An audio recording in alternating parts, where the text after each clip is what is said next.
A paz do Senhor Jesus, tudo bem? Hoje, graças a Deus, estamos aqui reunidos, não numa igreja, também não estamos em nenhum culto doméstico. Estamos, na verdade, em mais uma live, mais um vídeo com a palavra do Senhor. Eu quero dar bem-vindo a você que começou agora a ver as nossas mensagens.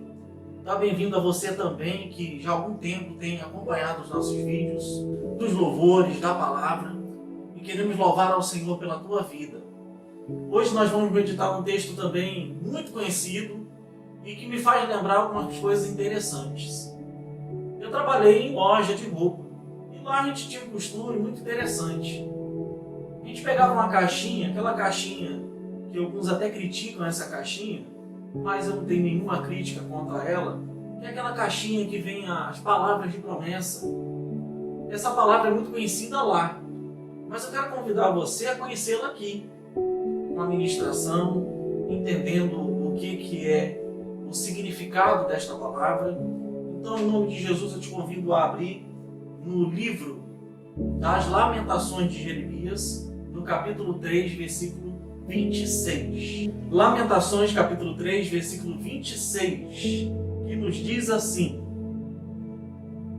bom é ter esperança e aguardar em silêncio a salvação do Senhor. Vamos repetir? Acompanhe aí comigo na tela. Lamentações 3, 26. Bom é ter esperança e aguardar em silêncio a salvação do Senhor. O livro de Lamentações de Jeremias, também conhecido entre os mais ortodoxos como o livro do choro de Israel, e que é interessante porque já dá uma característica a esse livro, é um livro que muitos o consideram como um livro poético, coisa que muitos até discordam, porque esse livro, na verdade, ele não é só uma base poética, mas é uma base mais fúnebre. Era comum em Israel terem grupos e até literários que escreviam poesias que tinham características obviamente poéticas, mas a literatura ela tinha uma composição mais fúnebre, uma composição mostrando a dor humana. Todos os livros da Bíblia não descartam o fato de que nós, seres humanos, temos as nossas limitações. Sentimos dores, paixões, temos momentos de tristezas e momentos de alegria. A Bíblia ela não esconde essas limitações humanas. Tanto é que quando abrimos alguns livros que também são considerados característicos de uma poesia ou poéticos, como por exemplo o livro dos Salmos, temos ali apontando para muitas características do ser humano. Deus ele tem essa forma carinhosa de lidar conosco. É um jeito empático de se colocar no nosso lugar e mostrar que entende a nossa dor. Olha que coisa interessante. Aqui, é claro, Jeremias escreveu o que ele estava sentindo, mas com uma inspiração divina. Sabemos bem que toda a Bíblia ela foi inspirada pelo Senhor, ainda que os autores sejam humanos.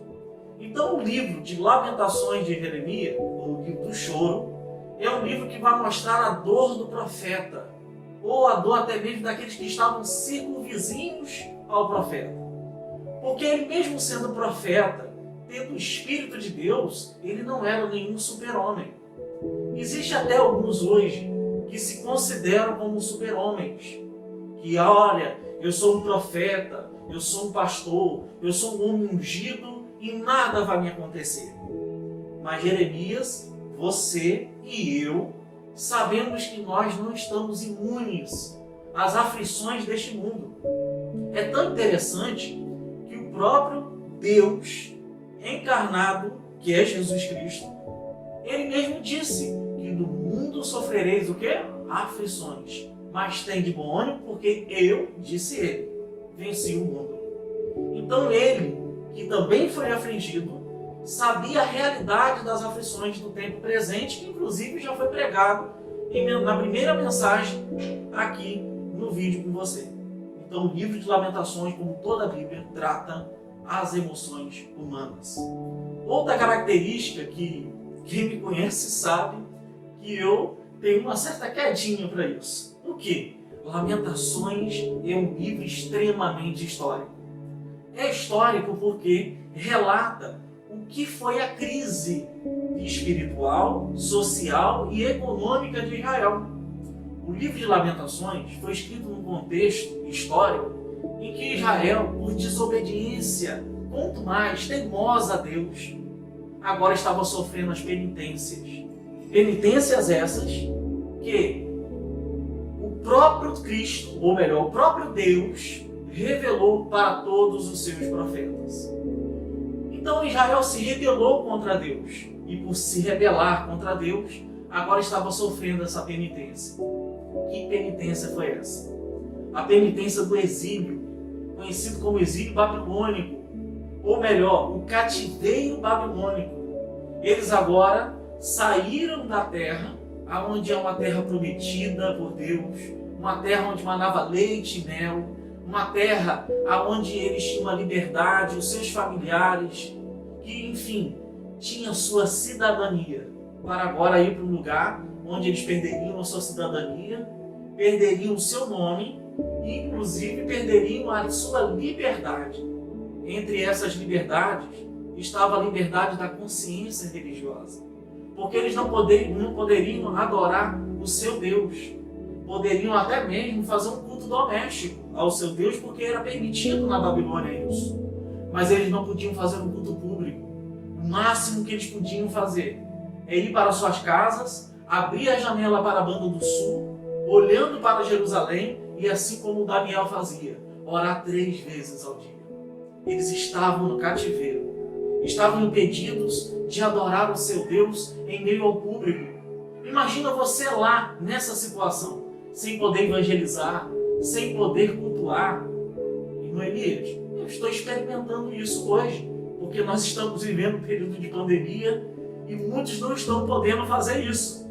Mas a coisa ainda é muito pior, porque se eles o fizessem, adorar a Deus, ou se manifestar em público, dizendo que tem só um único Deus, eles poderiam sofrer a penitência do crime capital, que é a morte.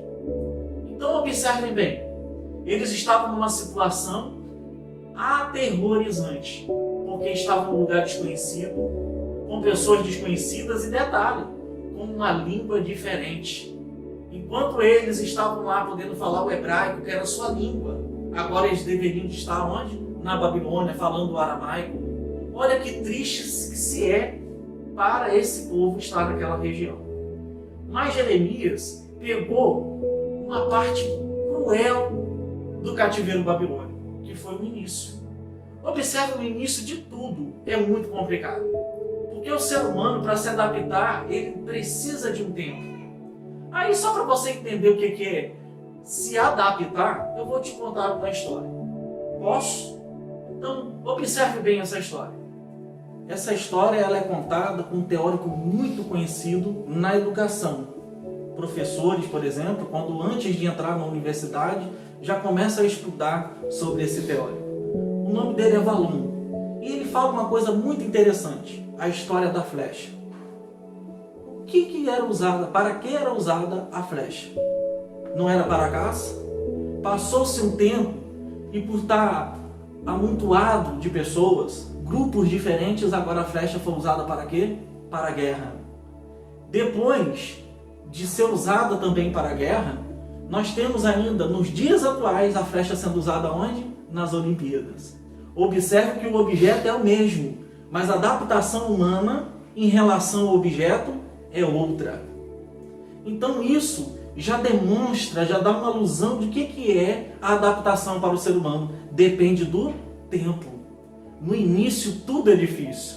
No início tudo é diferente. É até uma surpresa para a gente. E lá também foi uma surpresa para aquele povo que estava com Jeremias.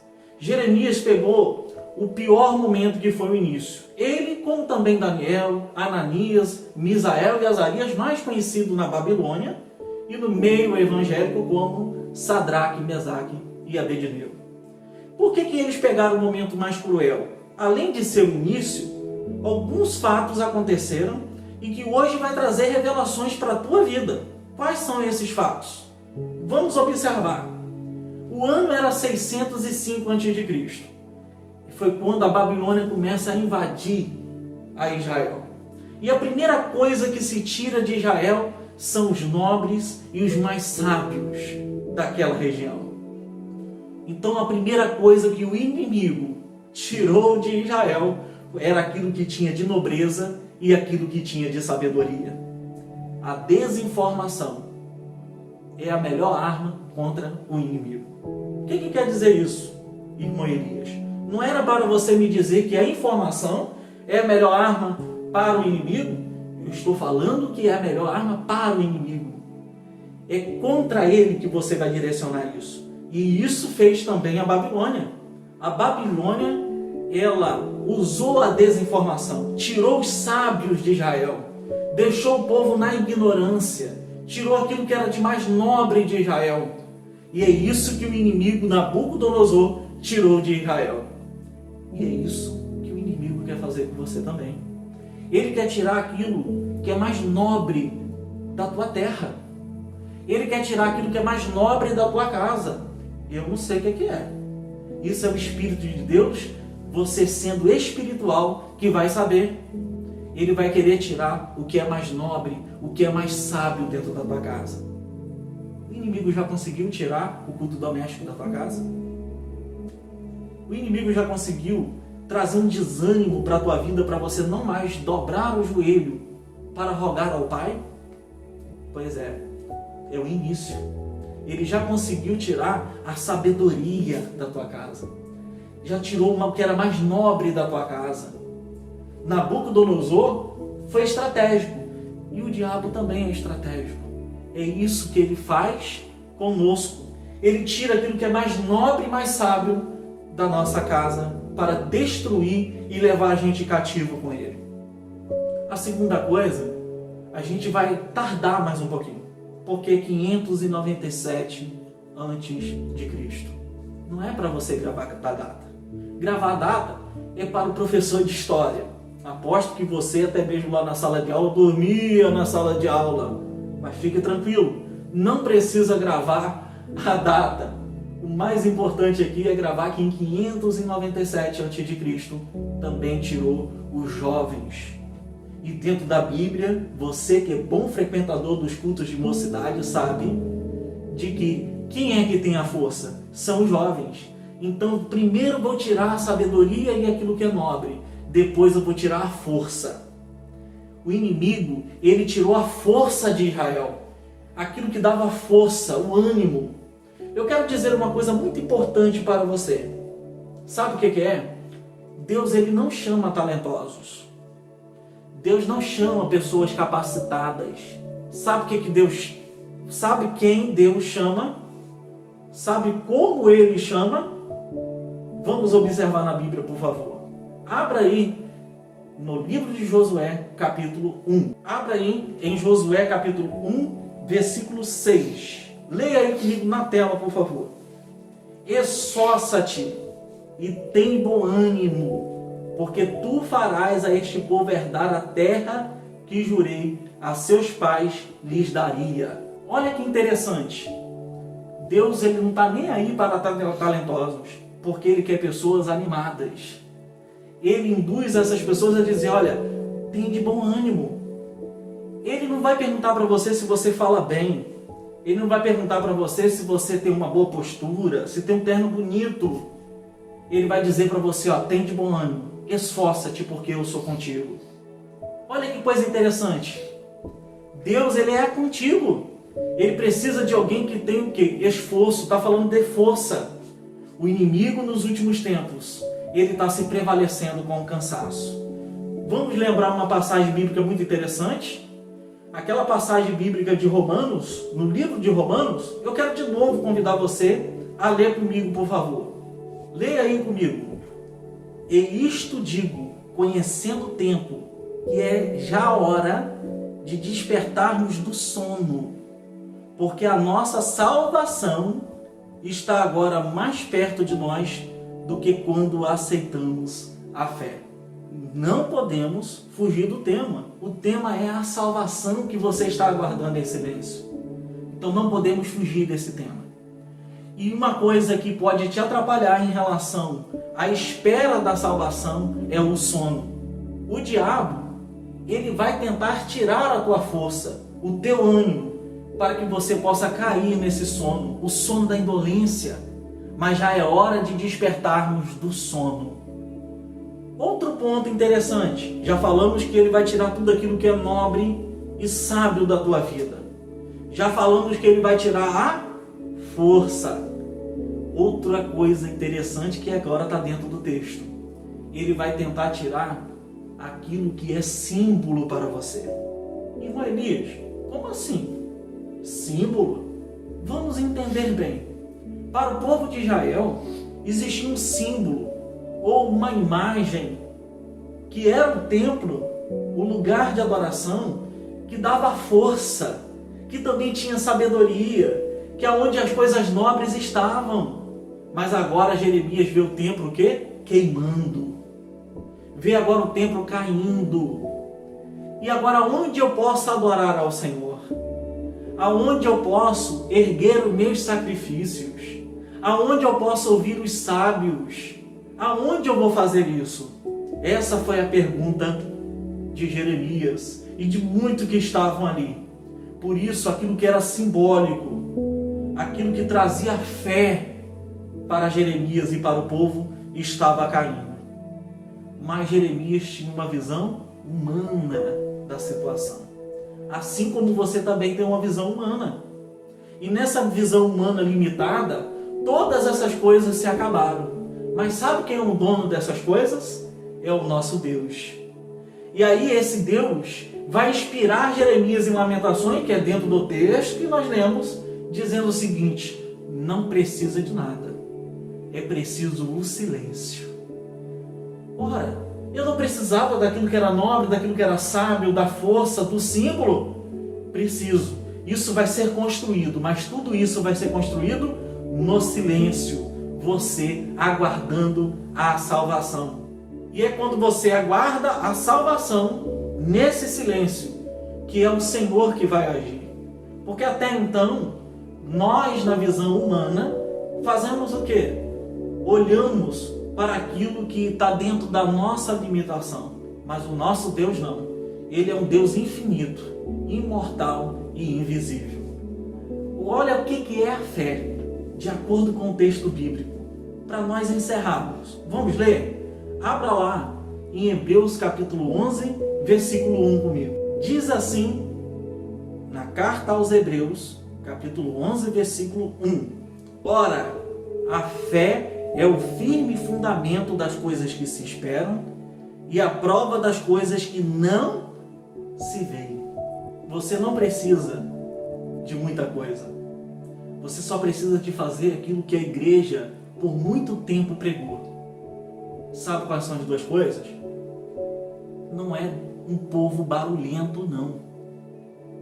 Não é chocorrice e gritaria, não. Nem político, não. O que você precisa, sabe o que é? Oração e silêncio. A igreja, desde a era primitiva até agora, ela venceu. Foi na oração e no silêncio. Ah, mas eu devo me calar diante daquilo que é mal? Não. Você vai sim falar com aquele que vai pelejar pela tua vida. Sabe quem é que vence o mal? É a luz. E quem é a luz? O próprio Cristo diz: eu sou a luz do mundo. Mas nós também somos luz do mundo. Mas não é uma luz própria. Somos uma luz como um satélite. Nós refletimos a luz do Senhor. Lembra da passagem de Moisés? Quando ele teve um encontro com a palavra de Deus, olharam para o rosto dele e estava reluzindo. É assim você hoje, ouvindo a palavra de Deus. É assim você hoje, em silêncio e na oração, você vai reluzir a luz dele pelo mundo. Amém. Eu quero, em nome de Jesus, como a gente sempre faz, no final desta palavra, orar contigo e dizer para você que é momento de silêncio e de oração. Amém? Oremos em nome de Jesus. Levante a tua mão. Mas é para levantar a tua mão com fé. Amém? Deus Todo-Poderoso, encerramos mais esta mensagem e pedimos a Ti, Senhor, para o Teu filho e para a Tua filha, para todos que estão ouvindo esta palavra, que aceitaram o desafio da oração e do silêncio. Abençoe a Tua serva, o Teu servo, aonde quer que ele esteja. A todos que estão nesse momento ouvindo a mensagem, ouvendo a mensagem. Em nome de Jesus eu te peço, Pai, derrama a Tua graça sobre todos e todas, e assim nós te louvamos e te agradecemos. Você pode dizer comigo amém? Amém. Que Deus abençoe a todos e não se esqueça, compartilha e, como eu sempre digo, dá um joinha, um like aí embaixo e faça a sua parte para que essa mensagem vá aos 4 cantos da terra. Amém? Que Deus abençoe em nome de Jesus.